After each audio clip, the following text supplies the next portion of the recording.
ነው ሲፎክር የነበረው።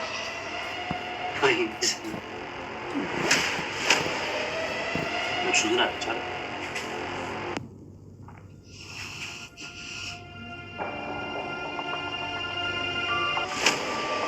ጭራሽ ከኔ ጋር ይፎካከረ እንባሽ ወይ ነበር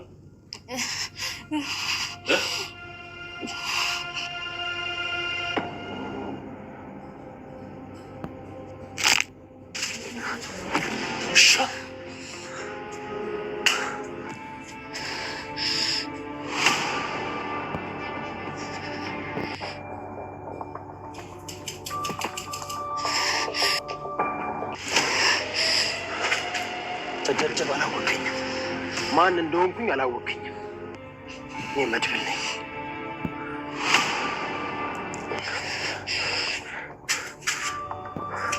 ሄሎ፣ የት ናችሁ? የት ነህ? ደርሻለሁ መድብል። ፍጠን። አዎ ዝና ወድቋል። ይኸው በር ላይ ነው የመጣው። ከቆየ ሊነቃብን ይችላል። ፍጠን ፕሊዝ።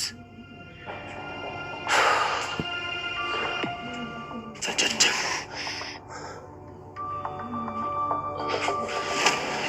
ማን የደወለ? ማህሌት ናት። እጓዳት ወደዚህ እንዳትመጣ አድርጋት። እሺ።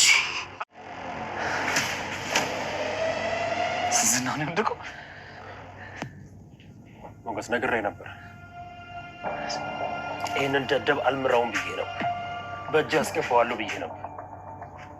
እንዴት በምን ጣልከው? ሞገስ አሁን ይሄ ለኔ የሚጠይቅ ነው?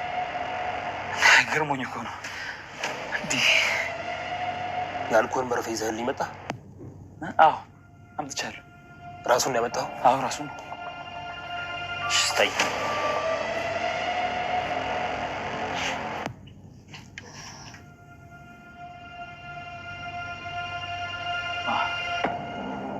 አምጣው።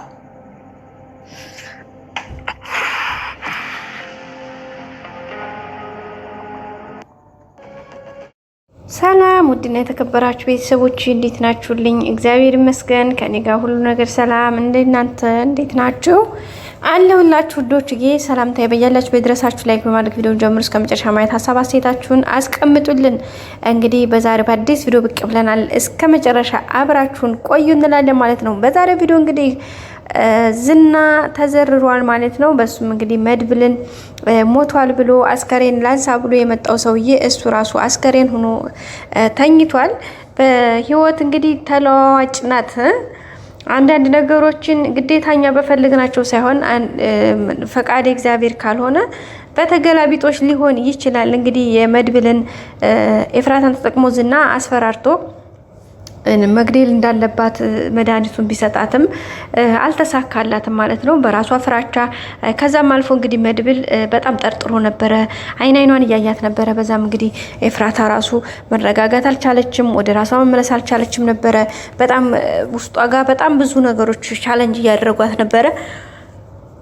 በዛም እንግዲህ በቃ በጣም ስትረስ ጭንቀት ውስጥ ነበር የነበረችው ኤፍራታ እና መድብል ግንባሯን ሲያት አይኗን ምን ሆነሻል? ለምን ተጨነቅሽው? ተጨንቀሻል እኮ ምናምን እያላን ነበርና ህይወት በጣም ከባድ ነች እኮ አትጨነቂ፣ አይዞሽ እያለ ከዛም እንግዲህ ፍቅሩ እንዲገልጽላት አንድ እያለ እሷን በቃ ከጎኑ እንድትሆን እንድታበረታው እየጠየቃት እያለ ነበረ። እንግዲህ ሊጠጣው ወዲያፉ ሲል ልጠጣው ነው ምናምን ብላ ደግሞ እንዴት ልጠጣው አይደል እንዴ ሰጠሽ ልትጋብዥኝ አይደል እንዴ ምናምን ሲላት አዎ እሺ ጠጣ ላይ ማለት ነው የምትለው ጠፍቶባት ተዋትል ቸገራት።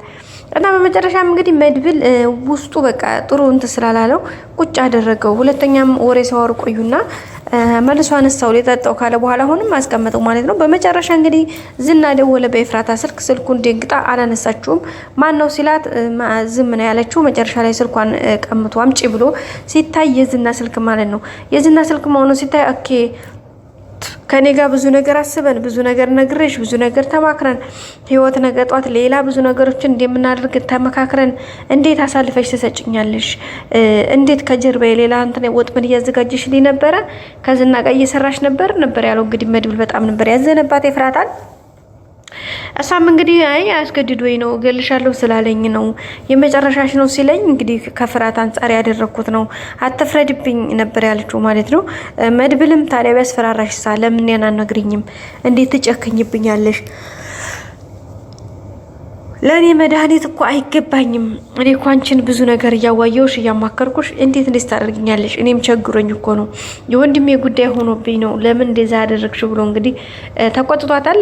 ኤፍራታን በጣም የደነገጠችው እንግዲህ ቅርታ እያለች ነበረ። እኔ አንቺ ቅርታ አሁን ምን ይፈይድልኛል? የሚሆነው ነገር ይሄ ነው እያለ ነበረ ሲላት የነበረው። ውድ ቤተሰቦቻችን ግን ያው በቃ መጨረሻ ላይ ኦኬ በቃ ችግር የለውም ስለዚህ አሁን ስልኩን አንሽለትና መድብል ሞቷል ብለሽ ደውይለት ይምጣ ነበር ያላት። ደውላ ሞቷል ስትለው እሺ እንግዲህ ከዛ ወተሽ ምንድነው የሆነ ሰው ልካለሁ ምናምን ያላትና ለምን አንተ አትመጣም ዝናና ለምን አንተ አትመጣም ስትለው እኔ አልመጣም እባክሽ ነበር ያላት። እና እሷም በዛ እንዴ ማትመጣማ ከሆነ እኔ ለህግ ለፖሊስ ደውዬ እሱንም ነፍሱ ስላልወጣ ወስጄ ሕክምና እንዲያገኝ አደርጋለሁኝ ነበር ያለችው። በዛም እንግዲህ ዝና በጣም ነው የተቆጣው። ምክንያቱም ሕክምና ታክሞ እንዲድን ማድረግ ስለማይፈልግ እሺ በቃ መጣሁ አፍሽን ዝጊ ብሎ ነው ያመጣል። ከዛም እንግዲህ ዝና ደውሎ ለጓደኛው ለዛ ለማን ነው ስሙ እና ለሱ ደውሎ እንግዲህ እንደተሳካለትና መድብል እንደሞተ እቺኛይቱ ልጅ ማረፊያ እንደሚያስፈልጋት ነበር የነገረው። ሰውየው እንግዲህ ያኛው ደግሞ ምንድነው ያለው ኤፍራታንም አብሮ ማስወገድ ነው ምክንያቱም ሚስጥር ታወጣለች ብሎ ነው ያለው እንግዲህ በሚገርም ሁኔታ። ከዛም አዎ እደውልልሃለሁ እቺ ላረጋግጥ ማረጋገጥ ስላለብኝ ነው ለሱ አስከሬን ማንሻ ለልጅቱ ደግሞ የሆነ ቦታ ስለሚያስፈልገኝ መኪና ላክልኝ ብሎ ነበር ያለው። እሺ ሰዓቱ መሸት ይበል ትንሽ ጨለም ይበልና ይላክልሃል አብሽር ነበር ያለው። ትችላለህ እኮ ዝና አንተ ጀግና ነህ ያለው ነበር። ከዛም እንደመጣ እንግዲህ ፎቶ ላኪ ሊብሏ ስለነበረ የሞተ መስሎ መድብል ፎቶ ልኮልካለት ነበር ኤፍራታ። ያንን ፎቶውን አይቶ ነው የመጣው። ሲመጣም እንግዲህ ዝር ብሎ አግኝቶታል። ኤፍራታ በጣም ፈርታ ደንግጣ ነበረ።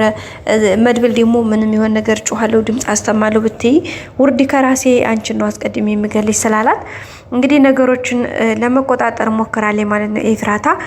ከዛም እንግዲህ እንደመጣ መድብልን ኤፍራታን ጀግና ነሽ እኮ ትችያለሽ በቃ ይመችሽ ከማህሌት 3-4 እጥፍ አንቺ ትበልጫለሽ ጀግና ነሽ ሴት ሳትሆኚ አንቺ ወንድ ነው የምትባየው እያለ እያደናነቃት ነበረ። ከዛም በኋላ እንግዲህ መድብል ላይ ቆሞ አየ ለዛ አቅምህ ነው አንቱልሽ አንቱልኪስ እያለ ብዙ አማርኛዎች እየሰነዘረ ነበር የነበረው። በዛና ቅጽበት ነው እንግዲህ መድብል ከራሱ ቀና ብሎ ማለት ምንም እንትን ሳይል እንደዚህ ካንገቱ ዞር ብሎ ኤፍራታን እያየ በነበረበት ሰዓት ላይ መድብል እንግዲህ በጣቱ ጠቅ ነው ያደረገው ጉሮሮውን ማለት እዚህ ጋር ደም ስሩን ደም ቧንቧውን ስላለ ሆዶ እንግዲህ ፍንክርና ያለው መዝና ወዲያው ደግሞ ደውሎ ለሞገስ መርፌ ማደንዘዣ የሚወጋ መርፌና መኪና ይዞለት እንዲመጡ ደውሏል ማለት ነው። እንግዲህ ሞገስም መኪናውን ይዞ መርፌውን ይዞ ደርሷል። ግን ዝና እዚህ ጋር መጥቶታል። በእርግጥ የሆነ ጉዳት ደርሶበታል። ግን ሙሉ በሙሉ ይሄን ያክል የተጎዳ አይመስለኝም። ምናልባት አሁን መርፌውንም ሲወጋ ያን ያክል ላይሆን ይችላል የሚል ሀሳብ አለኝ። ማለት የሚነሳ ይመስለኛል ዝና እና አውቆ ምናልባት እንደሆነ ብዬ አስባለሁ። እናንተስ ምን ትገምታላችሁ ውድ ቤተሰቦቻችን? ስለዚህ አሁን እንደዚህ ከሆነ ኦልሬዲ መርፌውን ይወጉታል፣ ማደንዘዣ ይወጋል። ቀጥታ መኪናቸው አስገብተው የሚፈልጉት ቦታ ያደርሳሉ። ከዚያ በኋላ መረጃዎችን ማስረጃዎችን በተወሰነ መልኩ የማግኘት እድል አላቸው።